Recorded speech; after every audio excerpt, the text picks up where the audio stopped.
Okay, hello, my beautiful people. I hope that you're all well and safe and fine and warm. Anyway, thank you so much for coming back to the Warren's Team Talk channel to watch this brand spanking new, shiny and exciting latest episode of England's most successful football club. Now, this is the one that everyone is talking about, everyone is excited about seeing. So I hope that you enjoy this one in the same way or even more so than the ones that have gone before. Anyway, this week I'm going to take a look at Charlton Athletic, Queen's Park Rangers and Norwich City. So yeah, that's going to be a really, really exciting show. So anyway, let's get on with it and I hope you enjoy it. Okay, everyone. So the first team today is Charlton Athletic. Now, Charlton Athletic, also known as the Addicts, were formed on the 9th of June, 1905, and they first entered the Football League in 1921. And their Charlton's most successful period was during the 1930s, when the club's highest league finishes were recorded, including a runners-up spot of the First Division in 1937. And then after World War II, Charlton reached 2 consecutive FA Cup finals, losing in 1946 and winning in 1947. So obviously it seems that the most successful period in this club's history were the beginning part of its existence.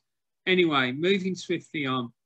The club did enjoy its first success in 1928-29 when they won the 3rd Division South Tier 3 title on goal average from local rivals Crystal Palace. Well, I'm sure that went down well with the Eagles. Anyway, and then they won promotion to the second Division Tier 2 as a consequence. Following the club suffering a relegation back to the 3rd Division South Tier 3 in the 1932-33 season, the club appointed Jimmy Seed as manager, and he oversaw the most successful period in Charlton's history. And that was either side of the Second World War. In the 1934-35 season, they won their second 3rd Division South Tier 3 title with a comfortable 8-point margin over second place Reading to win promotion back to the 2nd Division Tier 2. Now, it should be pointed out as well that in this stage of history that in the Football League, teams were awarded 2 points for a win, not like it is now where they get awarded 3 points for a win. So that's why I say it was quite a big margin, because that would have been like a 4-game turnaround that would have had to have happened in order for the team below them to catch them. This success was followed up when in their first season back in the 2nd Division, Tier 2, they enjoyed an unbeaten home record, unbeaten home season, and finished second by only 1 point to Manchester United, but were promoted back to the 1st Division Tier 1 anyway. Now, then the next season, in the 1936-37 season, their first season back in the 1st Division Tier 1, they achieved their highest ever league position when they finished second to Manchester City, who won the title by 3 points. And they only lost 1 game at home for the whole season. So, yeah, that sounds like it was quite an impressive year for them, really. The next season, 1937-38, the club secured a 4th place finish in the 1st Division, Tier 1. But unfortunately for the Addicts, that season their away form let down their title challenge as they managed to win just 2 away games all season. And interestingly, not one club in the first division, Tier 1, won fewer games away from home than what they did. Then, in the 1938-39 season, the last season before the outbreak of World War II, they improved to finish 3rd in the first division, Tier 1. Excuse me. However, despite there being no full season in the 1945-46 season, just shortly after the Second World War finished, the FA Cup was played, but in a slightly different way to normal. On this occasion, all matches from the first round proper up to and including the 6th round proper were played over 2 legs, and the first leg was always played on a Saturday, and then the second, and then in the first and second rounds proper, the second leg was played on the following Saturday, and then from the 3rd round onwards, it was played during the week following the first leg having been played.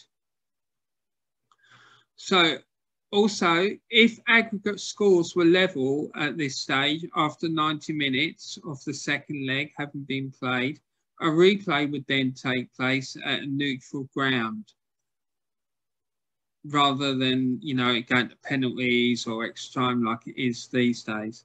These changes were put in place to give clubs additional revenue, as the Football League would not resume normal play until the autumn of 1946.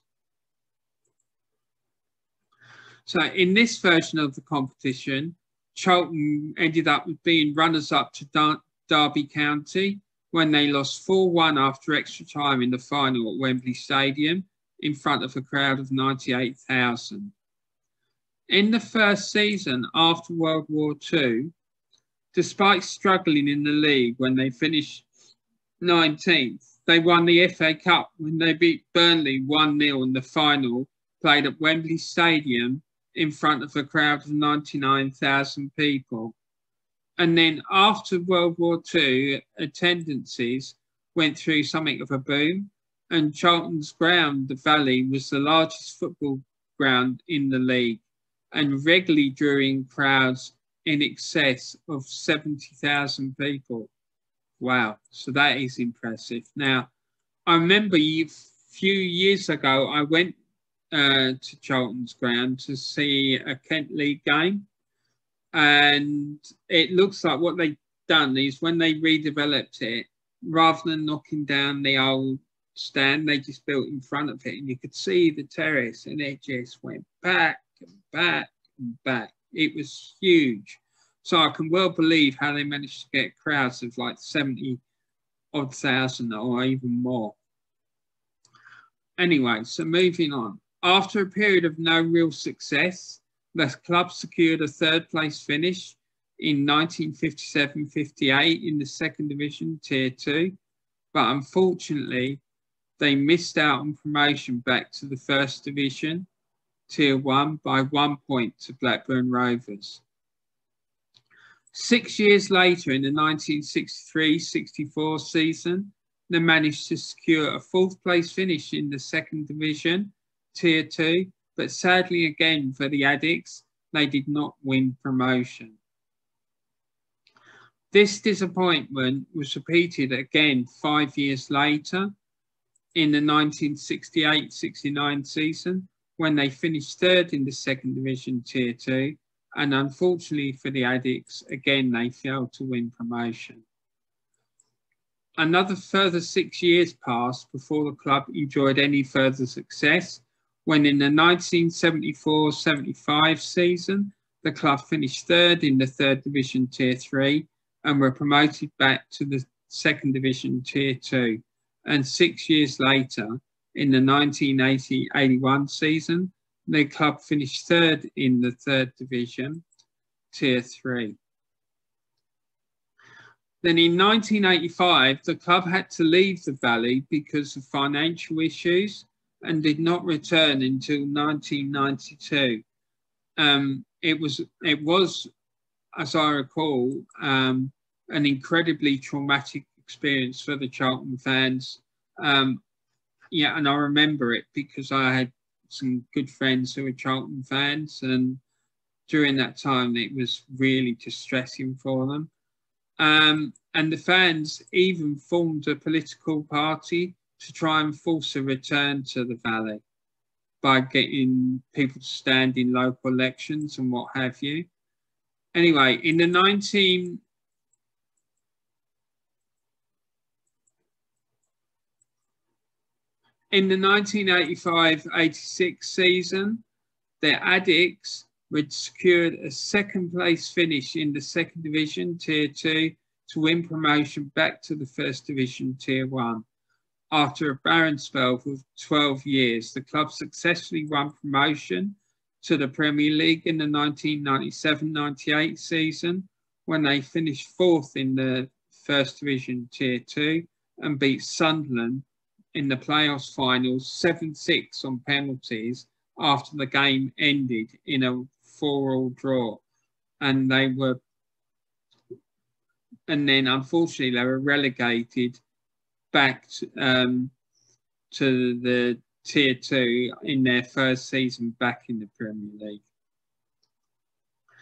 Then in the season after being relegated, the previous season, back to the first division, Tier 1, they won promotion back into the FA Premier League when they won the first division Tier 2 title in 1999-2000. In the 2009-2010 season, the club secured a fourth place finish in Tier 3 and missed out on the automatic promotion places by solely 2 points. And they also lost 5-4 on penalties after the tie finished 3-3 on aggregate after extra time in the playoff semi-final to miss out on promotion via that route. And then in the 2018-19 season, they finished third in League One Tier 3 and then beat Sunderland 2-1 in the playoff final to win promotion back to Tier 2.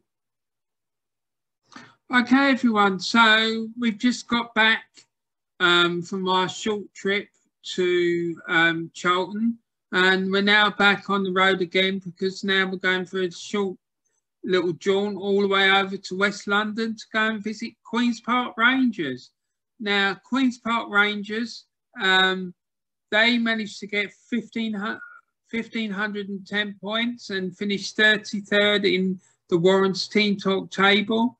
Queen's Park Rangers, who are commonly known as QPR, also known as the Hooper Hoops, the R's, Rangers, or the Hoops, were formed in 1886 and in 1908 as Southern League champions that year. They played in the first ever FA Charity Shield match against the Football League champions for that season, Manchester United. Now, unfortunately, the R's lost 4-0 after a replay. After the first game, it had finished in a 1-1 draw. Now, both games were played at Stamford Bridge that season.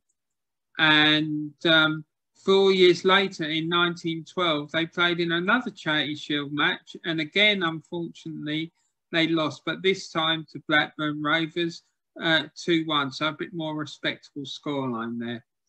Anyway, this game was played at White Hart Lane in front of a crowd of 7,111. The club then joined the Football League in 1920 when the third division Tier 3 was formed, mainly with other Southern League clubs. And initially, QPR played their home games in nearly 20 different stadiums. which is a league record, before permanently settling at Loftus Road in 1917. Although the team would briefly attempt to attract larger crowds by playing at the White City Stadium for 2 short spells in 1931-33 and the 1962-63 season. In their first season in the Football League, in the 1920-21 season in the newly formed 3rd Division, and the 1920-30 season in the 3rd Division South Tier 3, they finished 3rd but did not win promotion on either occasion. Then in the 1933-34 and 35-36 seasons, QPR secured 2 4th place finishes, but again did not win promotion. And then in the 1937-38 season, they secured a 3rd place finish in the 3rd Division, Tier 3, South Tier 3. And on this occasion, finally, they missed out on promotion, I should say, by 3 points. And again, once again, they missed out on promotion. 10 years later, 10 years after World War II had finished, in 1946, 2 years after World War finished, in the 1946-47 season, the club finished 2nd in the 3rd Division South Tier 3, and again they did not win promotion. But the very next season, in the 1947-48 season, the club won their first title when they won the 3rd Division South Tier 3 title and won promotion to the 2nd Division Tier 2. A barren spell of 13 years then followed until 1960-61, when they finished 3rd in the 3rd Division South Tier 3, and then the following season in 1961-62, the club finished 4th in the 3rd Division South Tier 3, and then 4 years later in 1965-66, they again finished 3rd in the 3rd Division South Tier 3, but did not win promotion in any of these seasons. The pain of all these disappointments, which were endured during those 3 seasons between 1960 and 66, was softened in the 1966-67 season, when the team won the 3rd Division South Tier 3 title for the 2nd time, and won the title with a comfortable 12-point difference to the team who finished 2nd. They also scored a massive 103 goals in 46 games. So, I mean, that must have been some old season for them. And also that season, the club won the Football League Cup by beating West Bromwich Albion 3-2 in the final at Wembley, in front of a crowd of 97,952. In the first season back in the 2nd Division Tier 2 in 1966-67-68, the Isles finished 2nd, beating Blackpool into 3rd position on goal difference. And they won promotion to the 1st Division Tier 1. Sadly, though, the club were relegated back to the 2nd Division Tier 2 in their first season in Tier 1. This disappointment was followed up in the 1971-72 season, when they finished 4th in the 2nd Division Tier 2 and missed out on promotion by 2 points, and the title by 3 points. This disappointment was softened, though, the next season, in the 1972-73 season, when the club finished 2nd in the 2nd Division Tier 2 and won promotion, but missed out on the title by 1 point to Burnley. 3 years later, in the 1975-76 season, despite enjoying an unbeaten home league season, they finished as runners-up to Liverpool by a single point in the First Division, Tier 1, with a squad which contained 7 England internationals and internationals from the home countries. So, yeah, in the space of 3 years, they missed out on the Second Division by 1 point, and then they missed out on the First Division by 1 point. Jesus, that must have driven their fans nuts. I know it would have done me. Anyway, the following season, 1976-77, the R's competed for the first time in European competition. And they reached the quarterfinals of the UEFA Cup when they lost to AEK Athens on penalties. Sadly, though, after manager Dave Sexton left the club in 1977, the club eventually slipped into the Second Division, Tier 2, in 1979. In 1982, a second Division Tier 2 club, they reached the FA Cup final where they lost 1-0 to Tottenham Hotspur after the first game had ended in a 1-1 draw, with both games being played at Wembley Stadium. This narrow defeat to Spurs proved to be the catalyst the next season, 1982-83, for the club to end its 3-year absence from the First Division Tier 1 when they won the Second Division Tier 2 title by a massive 10-point margin. And again, this was during the period when 2 points were awarded for a victory rather than 3 as it is now. For the first of two times.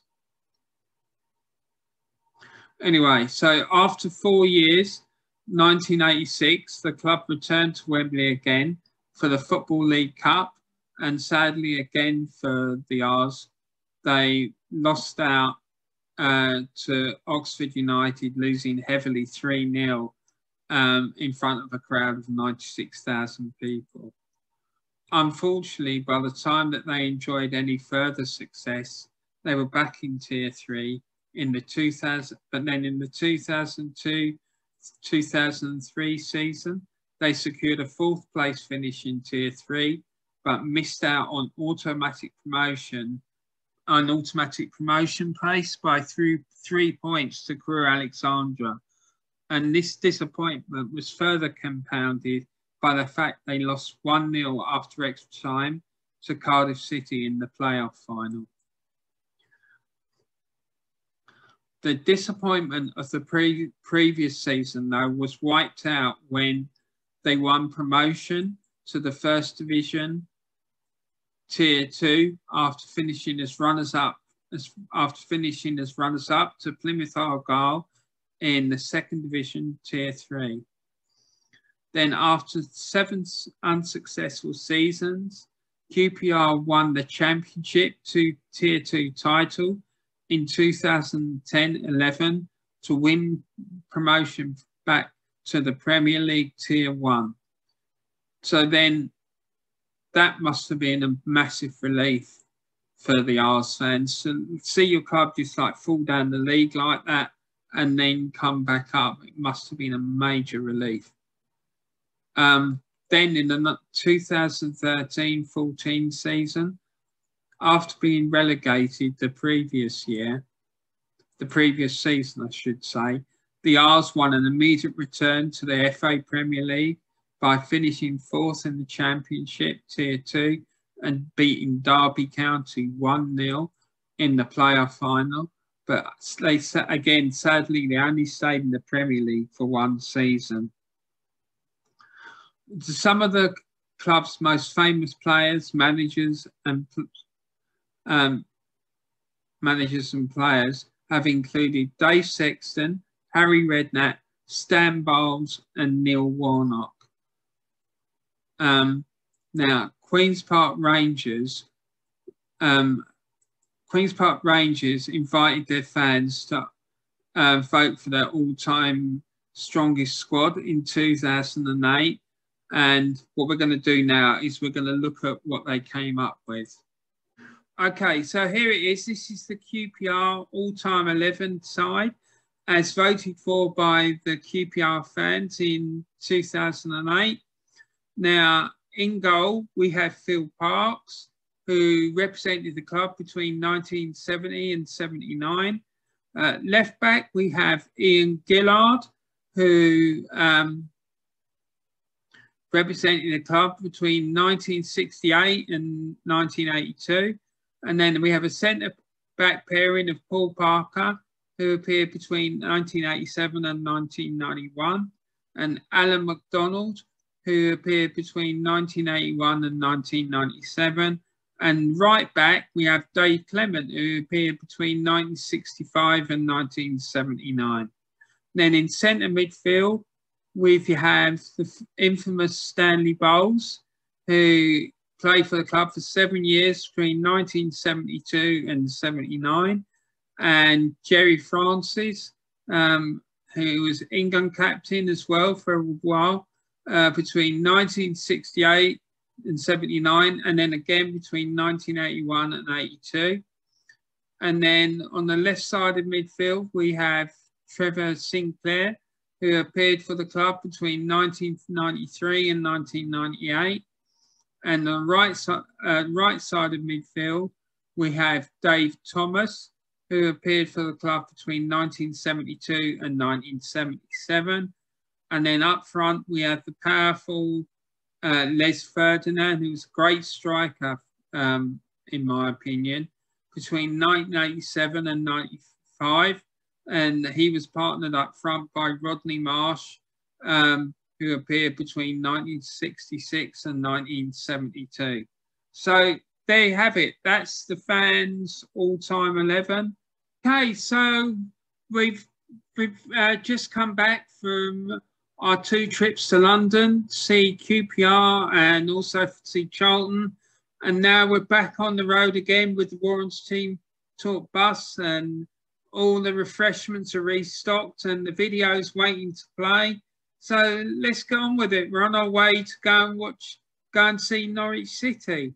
Now, Norwich City, they're one of my best mates' teams, my mate Mick. I hope you enjoy this one, mate. Anyway, so Norwich managed to accumulate 1,620 points and finished 32nd. They're also known as the Canaries. Basically, the reason they're known as the Canaries is because of the history of breeding canaries in the area. It was said to be introduced around the 16th century by a group of European immigrant weavers in the area, known as the Strangers. Seems a bit weird to me. Or the club's also known as the Yellows, and they were formed in 1902.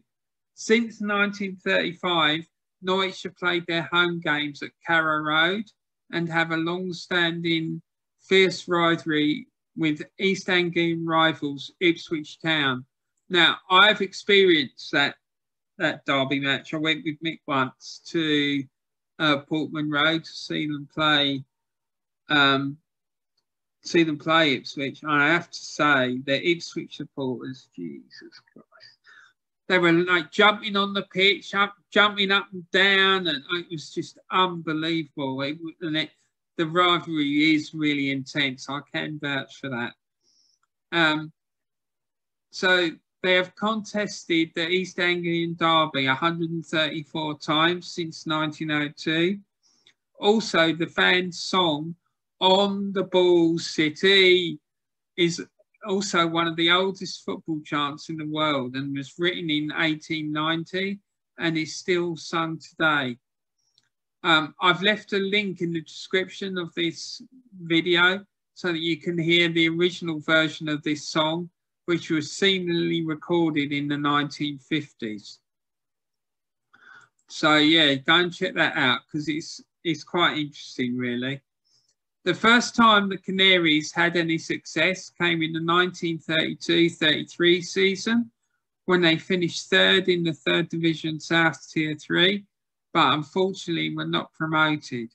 However, the very next season, they won promotion to the second division Tier 2 after they won their first of two third division South Tier 3 titles, when they lost only one home league game all season. With crowds continuing to rise and with the Football Association raising concerns over the suitability of the club's ground at the time, the Nest. Now, I just find that a bit weird that the club's nickname is the Canaries and they had a ground called the Nest. It's just amazing, absolutely amazing. Anyway, the club considered renovating the ground, but ultimately they decided on a move to Carrow Road. The inaugural match for the new ground was on the 31st of August 1935 against West Ham United, and it ended in a 4-3 victory for Norwich and set a new record of attendance of 29,779.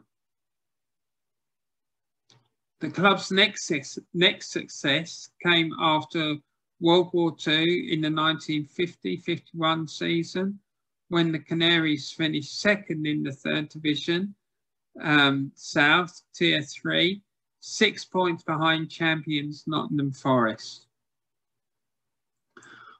Over the next two seasons, the club flirted with promotion to the second division Tier 2, but they didn't quite manage to pull it off.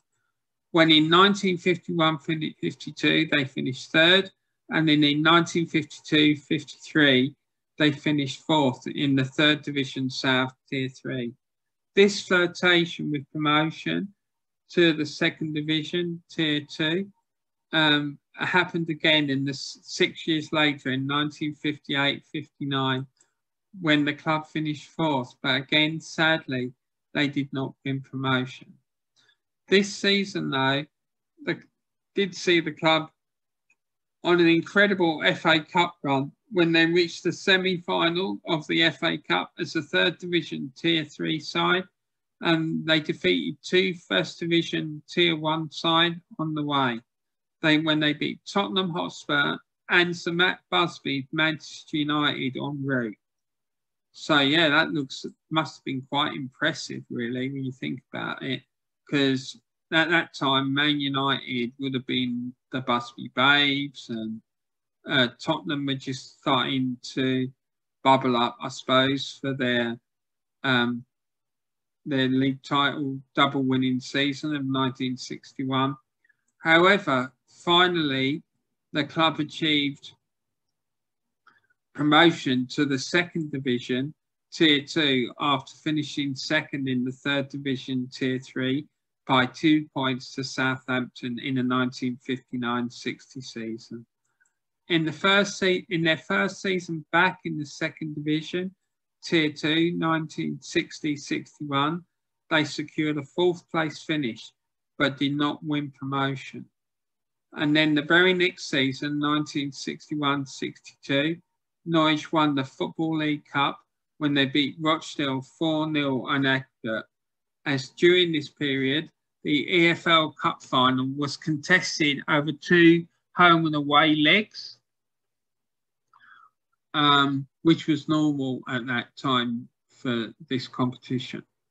Then 10 years later, in the 1971-72 season, the club won promotion to the first division Tier 1 after winning the first of its four second division titles, Tier 2 titles, I should say, by 1 point from second place Birmingham City. The Canaries that season also enjoyed an unbeaten home league season. And then the next season, in 1972-73, the Canaries lost 1-0 to Tottenham Hotspur in the EFL Cup final at Wembley Stadium in front of 100,000 fans.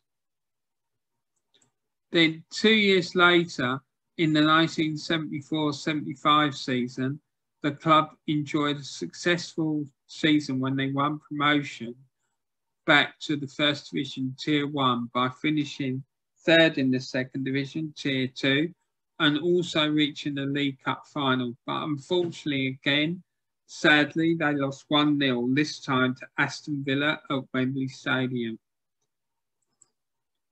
After suffering the disappointment of relegation from the First Division Tier 1 in the 1980-81 season, the club showed great bounce-back ability by winning immediate promotion back to the First Division Tier 1 after they secured a third-place finish in the Second Division Tier 2 in the 1981-82 season. In the 1984-85 season, despite suffering relegation from the First Division Tier 1, the Canaries returned to Wembley Stadium to win their second League Cup when they defeated Sunderland 1-0 in front of a capacity crowd of 100,000 people.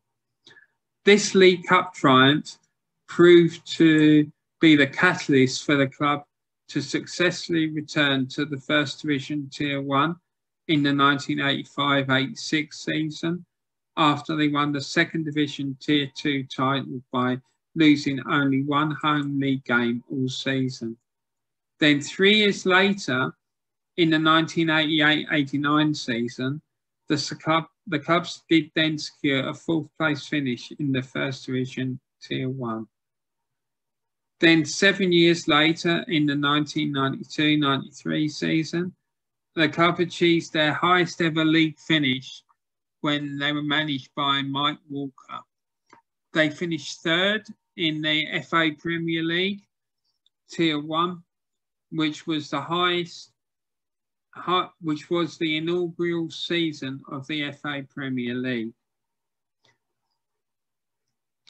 This third place finish meant that the Canaries qualified for the UEFA Cup first round the next season, 1993-94. So when they played that in the UEFA Cup that next season, they reached the third round before being knocked out by the Italian giants, Inter Milan, when they lost both the home and away legs 1-0, thanks to 2 goals from Dennis Bergkamp, one of which was a penalty. On their European adventure that season, they beat Dutch side Vitesse Arnhem 3-0 on aggregate, the German side FC Bayern Munich, whom they beat 3-2 on aggregate, which included a famous 2-1 win at the Olympic Stadium in Munich when they raced to an early 2-0 lead against the mighty German side. And I remember this game happening actually because Mick and I, we'd gone to watch, I think it was Tunbridge, play at Sittingbourne, and Sittingbourne had like a massive bowl stadium. It could hold about 20,000 fans, and there was about 200 people there in that night. And we were there, and Mick had the radio on, and then started going ballistic after they went 2-0 up, bless him. I do remember them winning that game. After ending up back in the First Division, though, Tier 2, the Canaries won their third Tier 2 title in the 2003-2004 season to win promotion to the FA Premier League. And then the club then went into a decline and ended up back in League One, Tier 3. And the season 2009-10 ushered in 2 consecutive promotions, which took the club back into the FA Premier League Tier 1.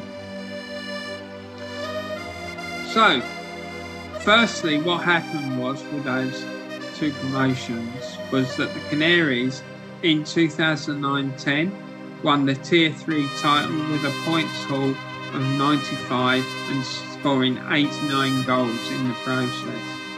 And then the next season, 2010-11, the club finished in the Championship Tier 2 to win promotion back to the FA Premier League. Unfortunately, Norwich only stayed in the FA Premier League until the 2013-14 season, when they were relegated back to the Championship Tier 2. However, the very next season, in the 2014-15 season, the Canaries returned to the FA Premier League when they finished third in the Championship Tier 2 and defeated Middlesbrough 2-0 in the playoff final. Then in the first season back in the FA Premier League, they were relegated back to the Championship Tier 2 and they would not return again until after the 2018-19 season, when they won their fourth Championship Tier 2 title by winning 94 points in the process. Then in 2008, supporters were asked to cast votes to determine the greatest ever Norwich City team. And let's have a look at that and see what that came up with. So this is the greatest Norwich City all-time 11. So as you can see, in goal, they have Kevin Keelan, who represented the club between 1963 and 1980. And then at right back, we have Ian Culverhouse, who represented the club between 1985 and 1994. A centre-back pairing of Steve Bruce, who was at the club between 1984 and 87. And Duncan Forbes, who was at the club between 1968 and 81. And like I say, he partnered Steve Bruce at centre-back. And then Mark Bowen, Wales international, who represented the club between 1987 and 96. And then Darren Huckabee, who played left midfield, and the club's voted for him the club supporters voted for him to play left midfield in the 2003-2000, and he was at the club between 2003 and 2008. And then a centre midfield partnership of Ian Crook, who was at the club between 1986 and 97, and Martin Peters, who was at the club between 1975 and 1980. And then on the right side of midfield was Darren Eady, who was at the club between 1993 and 1999. And then up front, we have the, I think what's the best way to describe this character? It's Chris Sutton.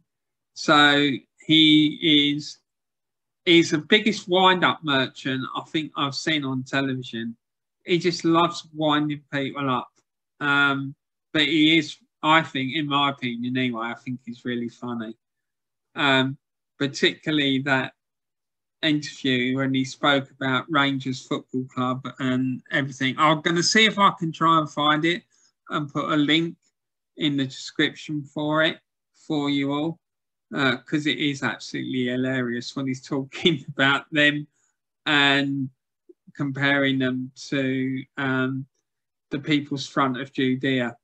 And then up front, his strike partner was Ewan Roberts, who represented the club between 1997 and 2004.